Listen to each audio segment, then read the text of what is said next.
Assalamualaikum warahmatullahi wabarakatuh. Hello, I'm Gina Alifia as the first speaker and I'm pro cancel culture. I'm Gitari Sapitri as the second speaker and I'm against cancel culture. And I'm Farah Febrianti. I'm speaker 3 from cancel culture. I'm Fitra Ramadhani. I'm the fourth speaker and I'm against the cancel culture. I'm Gita Ahmadani for the fifth speaker. I am a pro cancel culture. I'm Felia Tantia as the sixth speaker and I'm against cancel culture. Hello everyone. So today we are going to have a debate about which one is better between the pro cancel culture and against cancel culture.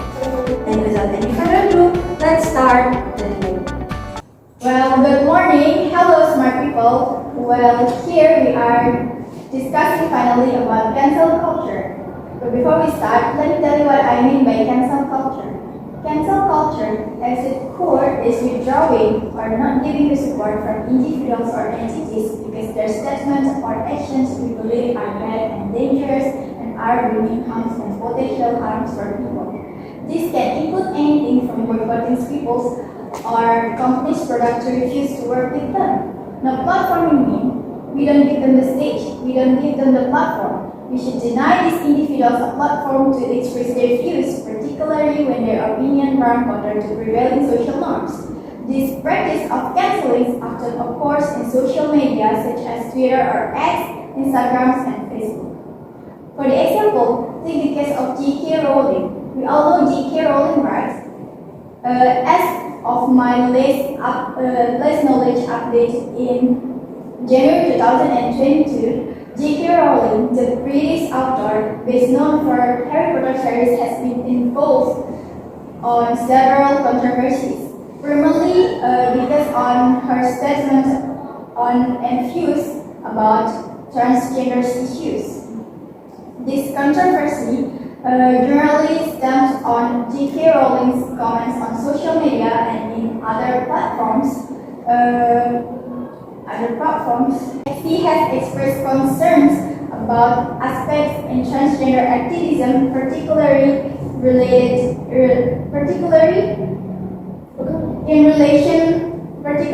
relation to women's rights and sex-based protections. The controversy surrounding J.K. Rowling have led discussions about the role of cancel culture in holding public figures accountable for their statements. This is important that we don't allow them to speak anywhere, including on campus, because this is not stealing the right of freedom of speech. This is about saving the word from bad ideas, because people sometimes are very, very easy to manipulate. Thank you.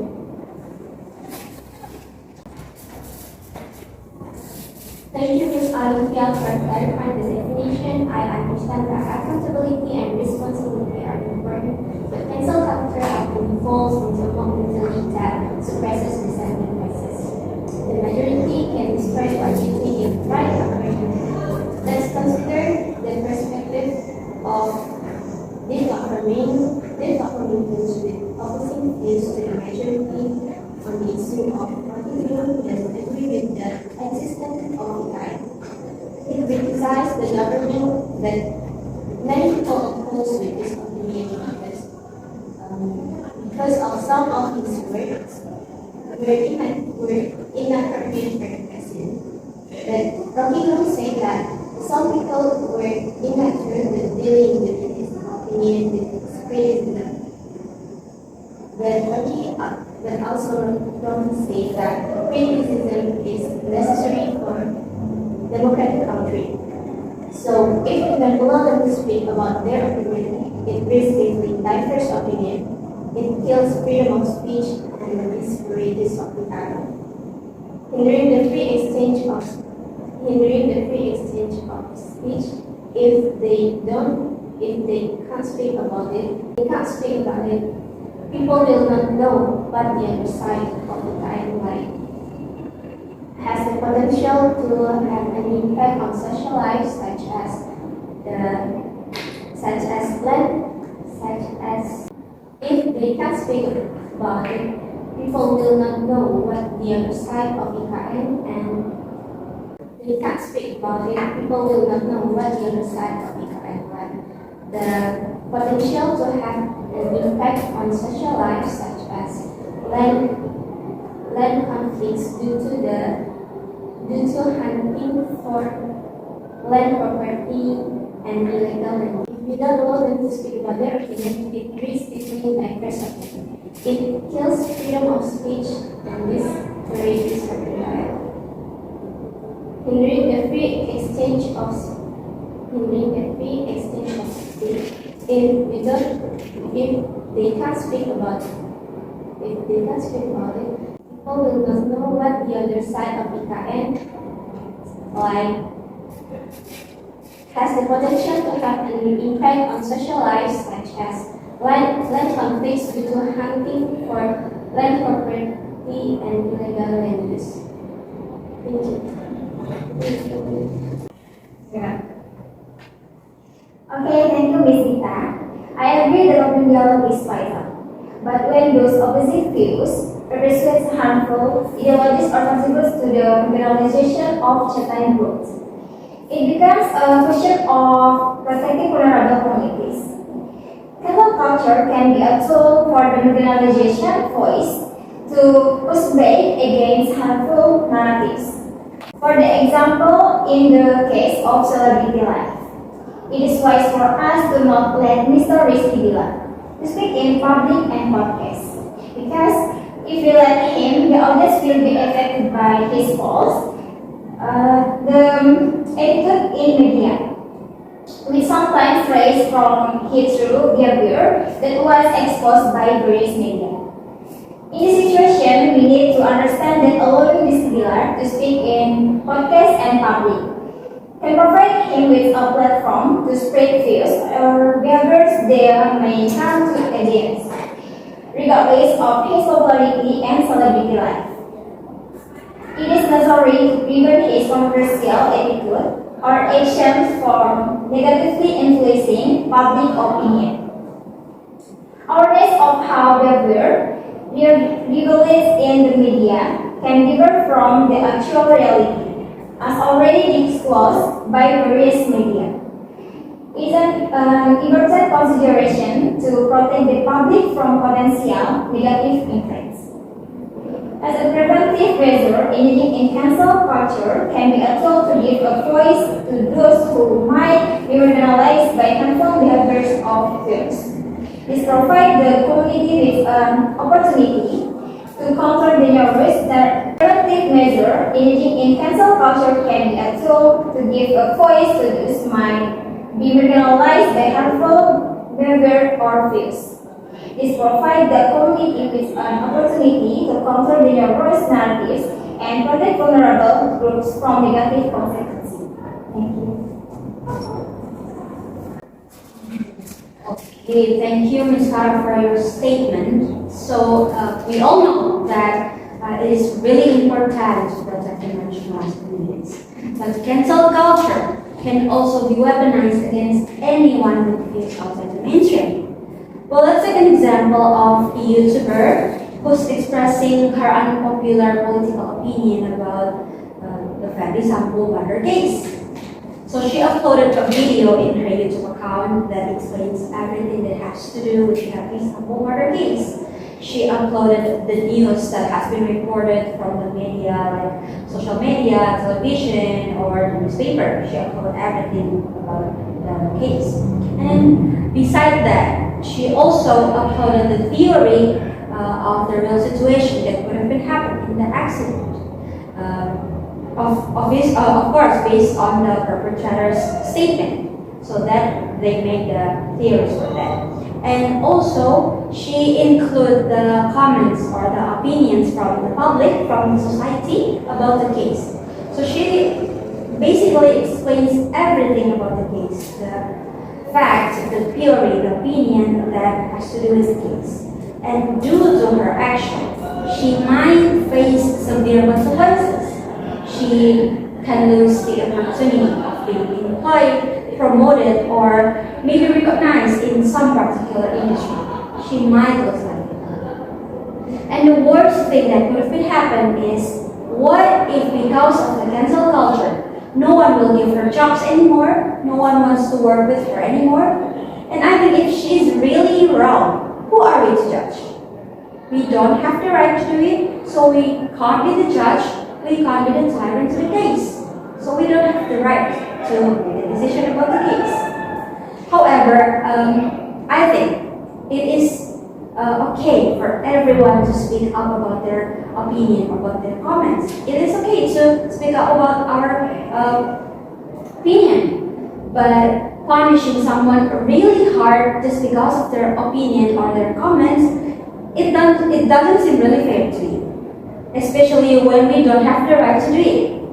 Especially when we don't have the right to make a decision. I think it just doesn't seem really fair. So I think it is everyone's right to speak up about something, to express their feelings or their comments on something. But still, they should comment in a positive way, still keep their manner, so they doesn't make new controversies for themselves. Thank you. Thanks for your argumentation. Is it true? But there are instances where individuals with opposing views may use that platform amplifiers, harmful stereotypes, hate speech, or promote discriminatory practices. So let's remember about the case committed by James Franco. So James Franco admits to sleeping with students in a new interview. In 2018, 5 women accused Franco of sexual inappropriate or exploitative behavior, particularly when he was an acting teacher at Playhouse West and now Toulouse Film School he founded Studio 4. Based on the statement I explained earlier, and sexual behavior committed by James Franco, do you all still think that people who commit criminal acts in this form of sexual intercourse still deserve to be given a platform? If you still think about giving a platform to people who commit criminal acts, then you are just likely to support the action they take. Because the purpose of cancel culture is to punish someone so that they give up and then reflect on the mistake they have made. And then, the reason it's because cancel culture is considered a way to hold individuals accountable for their controversial behavior or statements. Also, by canceling individuals, there is an attempt to emphasize the consequences for action deemed detrimental or unethical. It is hoped that this will provide lessons to that individual or other people to think wiser before speaking or acting. And then cancel culture can be considered a way or form of solidarity with victims or communities who may feel like insulted or triggered by someone's actions or statements.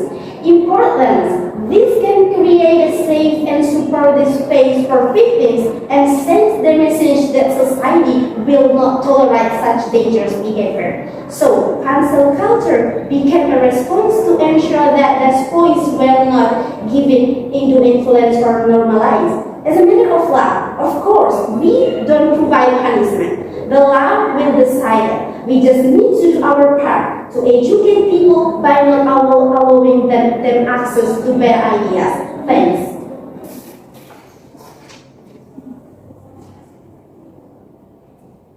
Well, guys, why not let the ideas fight in an open stage and see which one is better? How will people know which one is good idea and which one is bad? You should not let the people like in echo chamber where only one perspective prevails. It's not robust debate and conversation that society can grow and improve. Suppressing opposing views, even if they are unpopular, kills the progress of understanding and tolerance. Look at us. We can talk like this only, regardless of our view on issue of Chan, a female professional e-sport athlete who lost her job contract due to her affair with an. However, today Chan is still active in social media and is full of feedback community. She can still talk. Why? Because she is not cancelled, she is not deplatformed. Another issue of cancel culture is J.K. Rowling cancel culture, who criticized about transgender issue and her controversial comments on social media. However, the last book she released became a bestseller and received outstanding reviews. J.K. Rowling has the right to express her opinions even if they are unpopular. Freedom of speech is a human right that should be protected, even if we disagree with what others say. Thank you. Okay. Although freedom of expression is a fundamental right, but some argue that public figures such as J.K. Rowling bears responsibility for influences, stereotypes that harm or contribute to the marginalization of certain groups. And about the best-selling books you mentioned earlier, does not necessarily absolve her of criticism. Cancel culture in this case can be seen as a way of individual to express their disagreement or dissatisfactions by Rowling sticks. Despite the richer success of her work, success in one area does not negate the potential hurt by controversial statements. So I still agree that J.K. Rowling should still get cancel culture. Thanks. Well, that's a good statement from you, Mrs. Alba. Let's take a look from Jessica Walsall, the Ives of Coffee Murder case. In her case, even the police itself still not find the significant proof of the case. They say that they still not find the significant proof of the case, but they already put her in jail even without the significant proof, and she already received the cancel culture from the society, from the environment, because of the accusation that the police drew to her, and because of the theory that the society accused her. So they just cancel her with their own accusation. They cancel her without the significant proof. So how can we cancel our people when they still not like the proof significantly guilty? That's my point. Okay, so thanks for your extraordinary statement. But are you sure that statement you provide can substantiate your statements? Okay, so let's look again at the case of Ahmad Dhani, a popular artist in Indonesia. You know? Okay, right. So Ahmad Dhani has been involved in drug case twice. So in the twice. At the first time in 2017. At the time, he had given freedom or a platform. But after giving the platform, did he respect on the mistake that he made? No. In the verdict hearing held in 2023, he had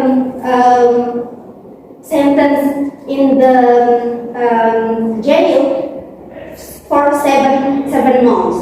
So for the case I give, do you all still given a platform in this form to express their hate speech or promote discriminatory practices in the society? No. So the solution in this case, we should provide a punishment or we provide cancel culture. Thanks. So that's our debate about pro-cancel culture and against cancel culture. And now it's your turn to choose which one is better between the pro-cancel culture and the against cancel culture. Thank you.